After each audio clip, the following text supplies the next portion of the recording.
As the United States assumed the role for the arsenal of freedom for the world during World War II, it subsequently gave the voice of persecution towards 120,000 legal Japanese residents, depriving them of their constitutional rights, confining them in internment camps, and declaring them enemy aliens.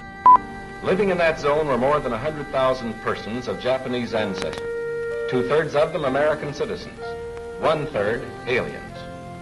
We knew that some among them were potentially dangerous, but no one knew what would happen among this concentrated population if Japanese forces should try to invade our shores. Military authorities therefore determined that all of them, citizens and aliens alike, would have to move. Although declared enemy aliens by the War Department, many Japanese Americans sought to prove their loyalty to the nation by joining the armed forces. As the United States continued to suffer mounting casualties as the war dragged on, President Roosevelt reversed his initial restriction forbidding Japanese American men from joining the military.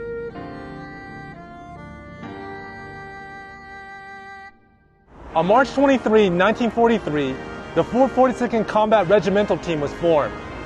Some 13,000 Japanese Americans, some in internment camps, volunteered for the Army. I'm from Seattle. After war was declared, I was evacuated from the Pacific Coast.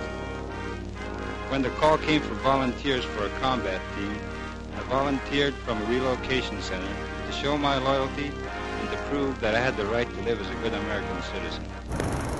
Their motto was "Go for broke." They sought to prove that they were loyal American citizens to a nation that saw them as an enemy.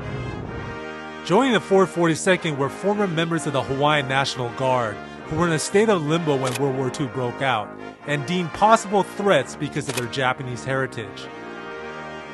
These soldiers, already enlisted before World War II, were reinstated as the 100th Infantry Battalion and would be the first Japanese Americans to fight in the war. Their motto was, "Remember Pearl Harbor." On May 1, 1944, the 442nd was assigned to Italy, north of Rome. From there, they successfully drove Hitler's troops to the treacherous and cold mountains of northern Italy, and ultimately defeating and capturing Hitler's forces, and earning the respect of their very own American commanding officers.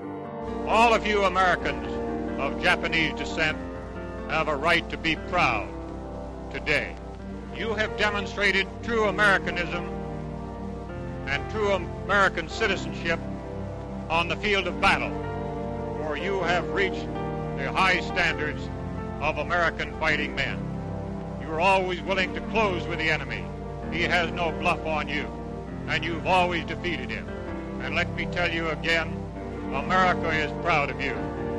And I know that whatever future action you go into, you will conduct yourselves with glory and bring about the peace that we are entitled to. Good luck to you, and God bless you. After their victories in Italy, the 442nd was sent to eastern France to continue their fight against Nazi forces in the Vosges Mountains, where 211 men of the elements of the 36th Texas Division were surrounded by German troops, and with food and ammunition low, were in danger of total annihilation. Two other units attempted to rescue the lost battalion, but failed. The third attempt was made by the 442nd, who were called to action with little rest.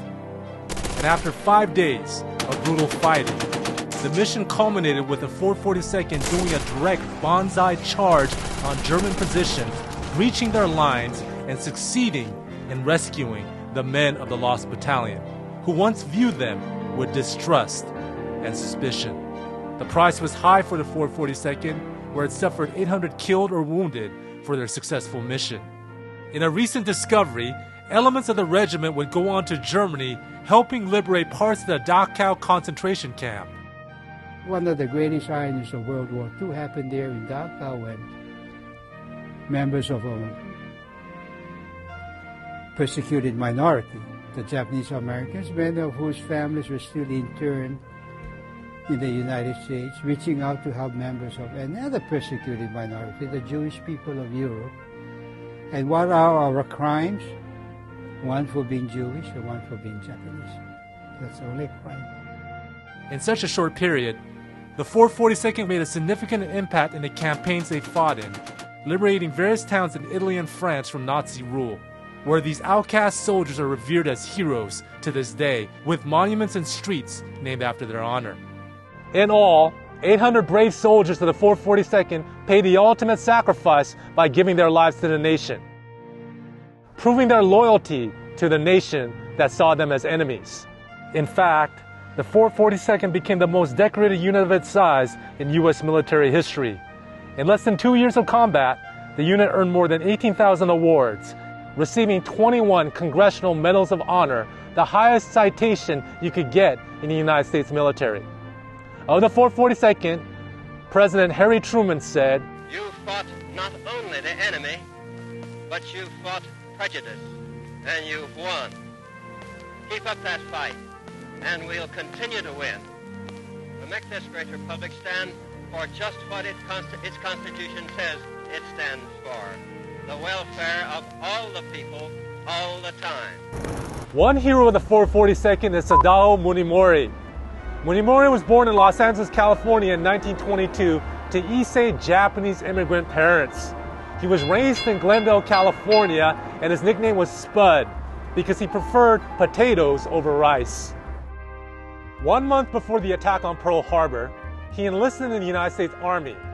After the attack, he was relegated to manual labor while his parents and siblings were incarcerated in the internment camp in Manzanar. In 1944, Munemori was assigned to the 442nd and deployed to Italy.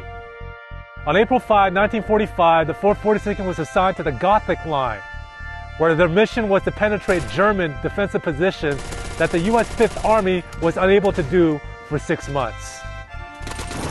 In a subsequent battle, Munemori's squad leader was injured and they were pinned down by German machine gun fire.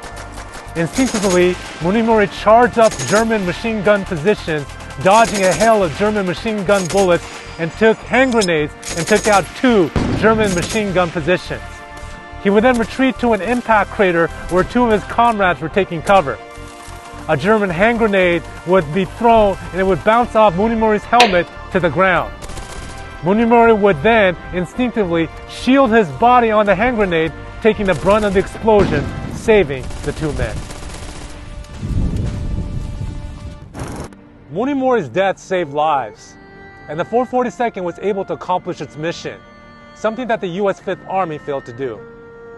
When Munemori's mother received her son's personal possessions, she discovered a photograph of herself stained with her son's own blood. Munemori's sacrifice was recognized with the Congressional Medal of Honor, the highest award the nation could give to a soldier. Munemori was considered an enemy of the state, but he was recognized as a hero, an outcast hero. Like the 442nd, there's another outcast hero. Jesus came down to this earth to fight in the war called the Great Controversy in humanity's behalf. He came to his own, and his own received him not. And like Munemori, who gave his life for his friends, so too Jesus came down to lay down his life and suffer the full consequences of our sins so that we can be saved. And the motive behind Jesus' sacrifice is that he laid down his life because he saw us as friends. Friends that saw him as enemies. And by his stripes, we are healed. And today, where are you in viewing Jesus? The outcast hero has proved his loyalty to us. He died for us so we could live. Will you live for him?